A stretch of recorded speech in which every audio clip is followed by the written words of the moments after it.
I really don't want to do this. Oh. Hey everyone, I'm Sarah, welcome back to my channel, and today I'm going to be rewriting one of my old pieces of work. A few weeks ago I did a video where I found and reread some of my old writing projects. My plan today is to take an excerpt, is that how you say that word? From the novel I wrote 10 years ago and rewrite the opening scenes or the opening chapter to see how my writing's improved. It'll be interesting to see what I can do with the crap that I wrote 10 years ago to see if I can turn it into something more interesting today. Let's get started. So this is the piece of work that I'm going to be rewriting, titled A Meeting of Great Importance by Sarah, my last name before I was married. So if we go through, it's only a few pages long, but the first thing I'm noticing is that this first page, so 1 and 2 pages up until about here, is just pure exposition about the world that I created and the city that I created, because hey, I created a city and I'm going to talk about it as much as I possibly can, which you shouldn't do. So the character that this chapter at least focuses on appears here. We have a little chat, which you can see, some conversation, that's my laptop, which to about here, so a couple of paragraphs there, and then we've got another page at least of more exposition, and then we've got the rest of the just filled with tons and tons of exposition. He was the leader of the Assassin's Guild, a ruthless force who kept to themselves in the shadows. Like, that's telling. That's pure telling. It's full of telling. I do that all the time. And then we continue the conversation. So much talking and going off on different discussions until we end here. So the first thing I need to do is fix this exposition at the beginning. Personally, exposition at the beginning of a novel is so boring. I see that now. So the first thing I want to do is I'm going to sort out all of this exposition at the beginning, and I'm going to open somehow with the character who this sort of prologue-y chapter focuses on. So let's go.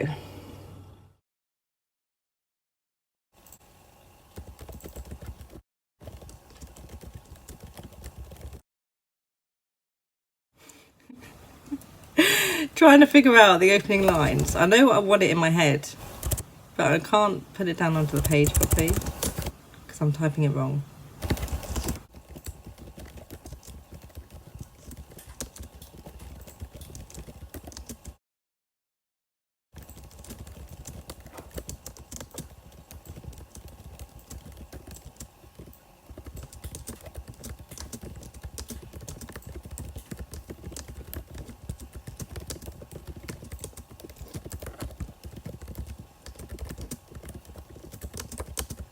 The difficult thing is trying to take it from a third-person omniscient perspective and putting it into a character's perspective. So I can't just say that she took 4 coins. Like, I have to sort of set the scene.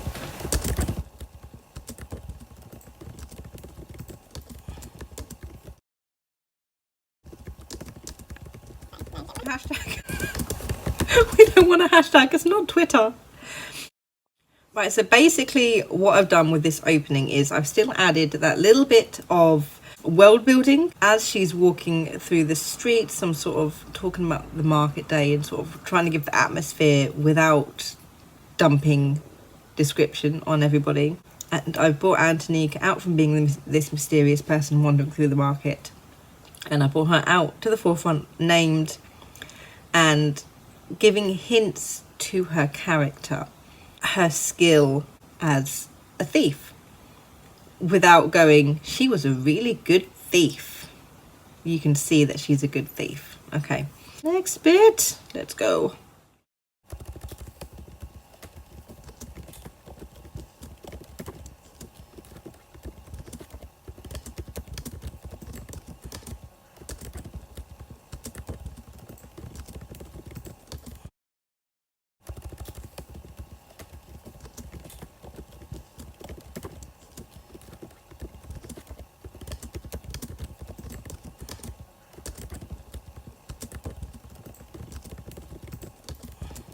Right, so this first bit of dialogue that I need to do now, I need to make it less cliched because it's extremely cliched, and I need to bring more personality and more voice to it, especially regarding Antonika, because this is her scene,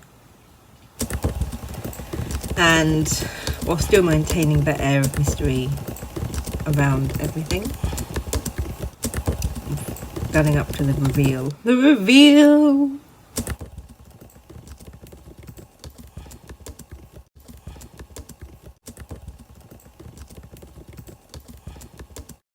I always liked how sassy Antonika was.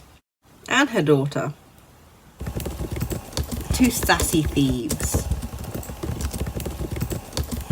This is where my love of sassy characters began, with Antonika and her daughter Lavinia. Can you tell it's a fantasy by the names? You can tell it's a fantasy by the names. You can always tell it's a fantasy by the names.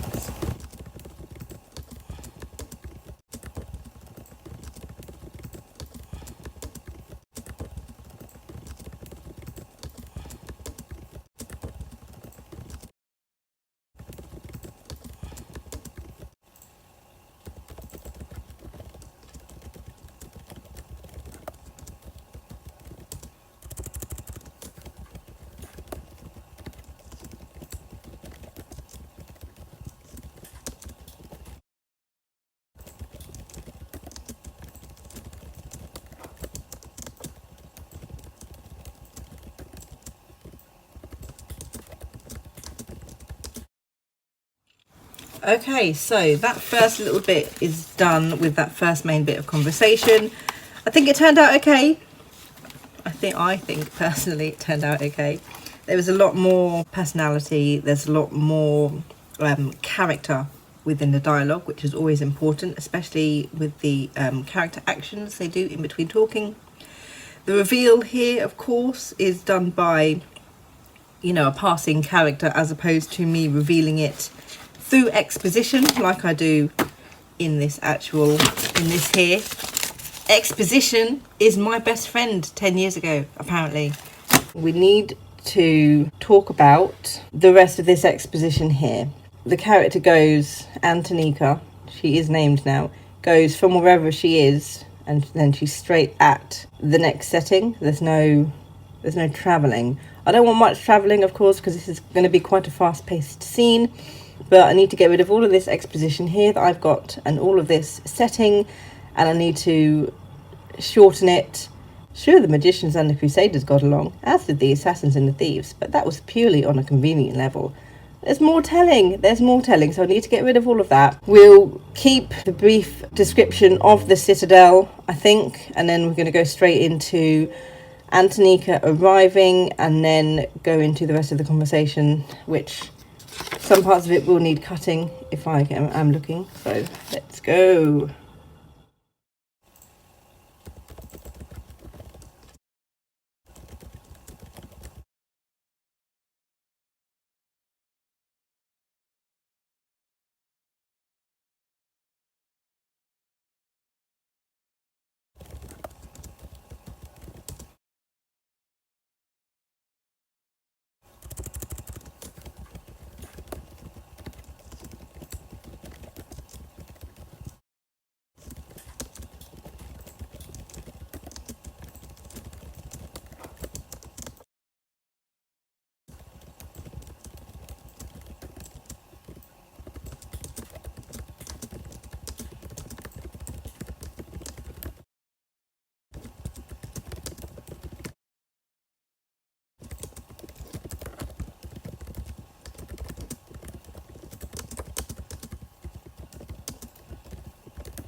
Exposition. Delete.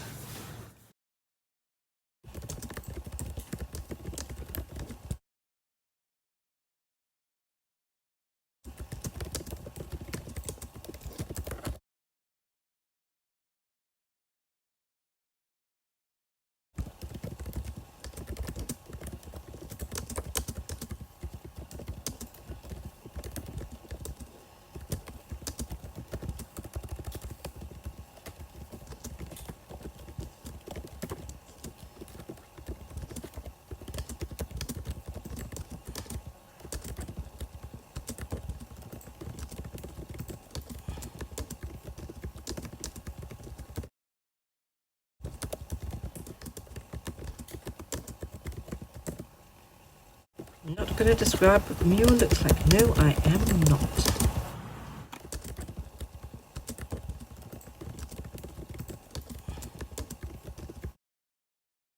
Trying to describe a room without describing it too much, but describing it enough that the reader can sort of see it in their mind is a stupidly difficult thing for me to do.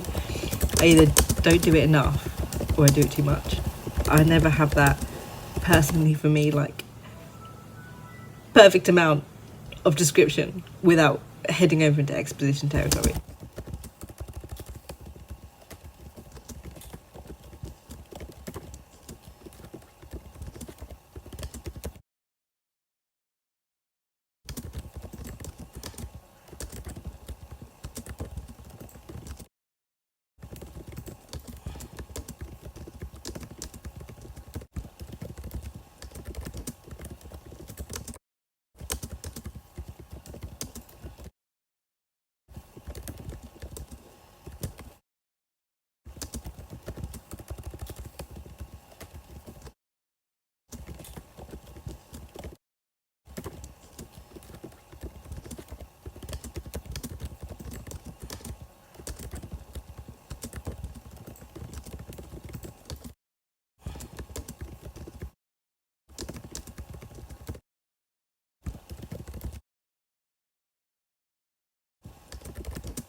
Why did I time that?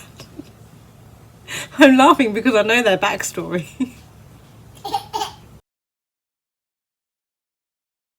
I don't even know how she's going to respond to that. Should she respond to that?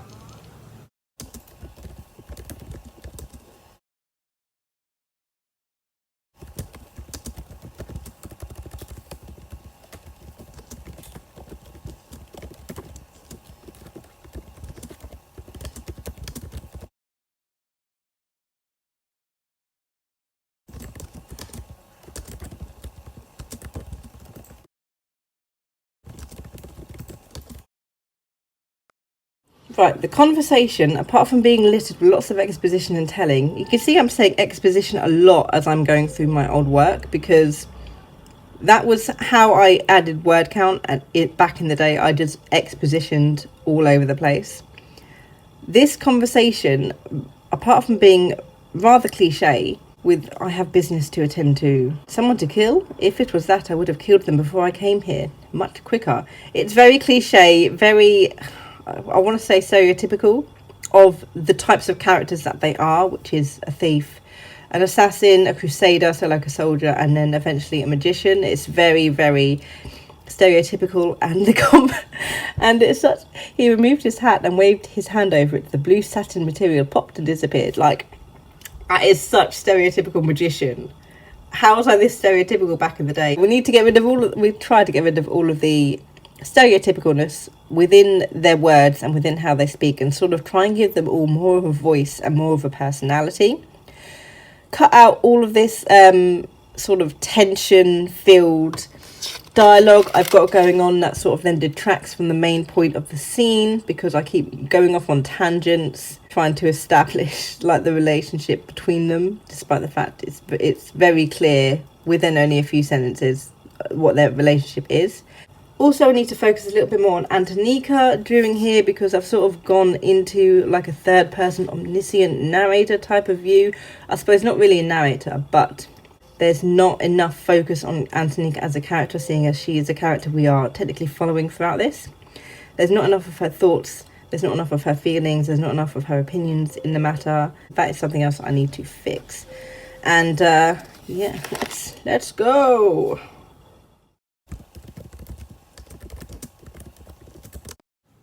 Introductions are so hard. I hate introducing characters, especially all at once, because it's super hard and stupid.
All I can imagine when I write Bade's character is like the stereotypical magician with the blue robes and the blue pointy hat and the white beard. So I'm basically just imagining, you know, Disney's version of Merlin from A Sword and a Stone as Bade, which is so bad, but I can't get that image out of my head.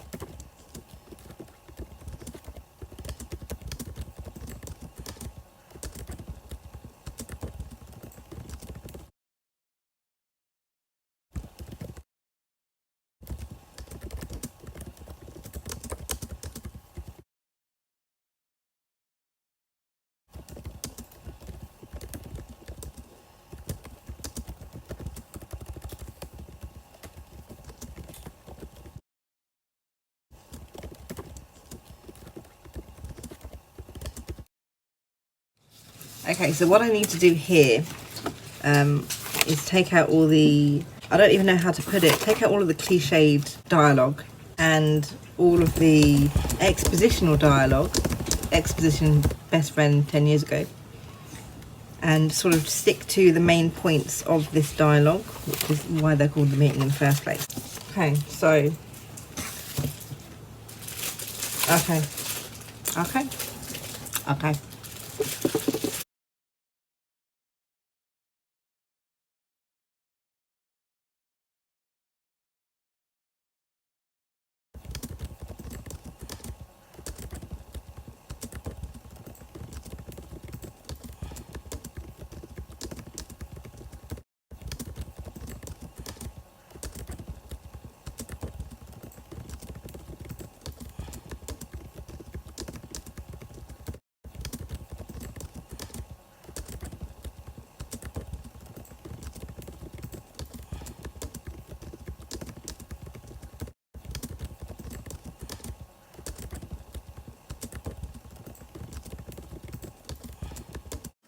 There's bits of this conversation that I don't even remember being in here.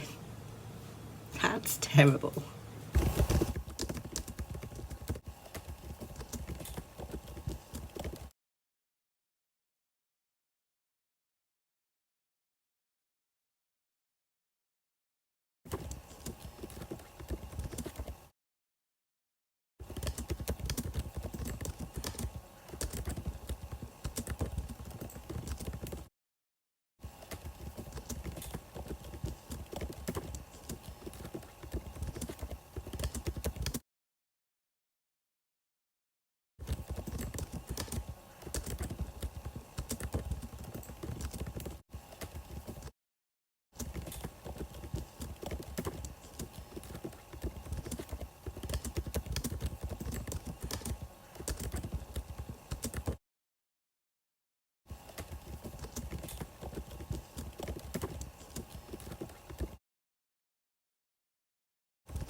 Yeah, again, I'm not going to describe what the mural looks like because I don't know.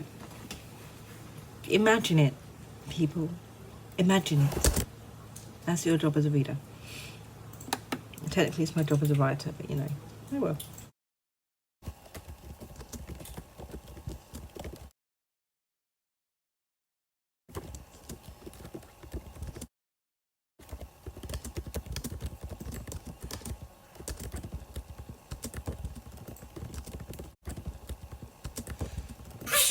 Bless you, bless you. Thank you. And we're done. Yay! That was a lot more difficult than I thought it would be.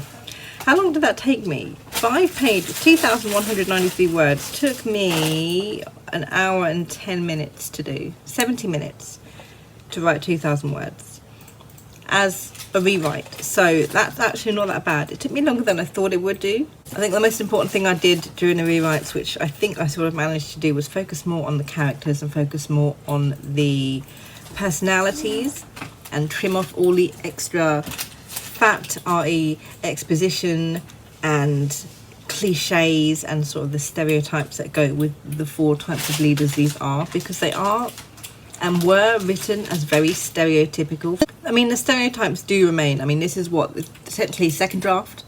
So the stereotypes are going to remain until I work on it further and make it better and sort of shown more about these characters and the relationships that all of these guilds have with each other through the dialogue in a natural way, rather than me expositing everything onto the page like I did in this version.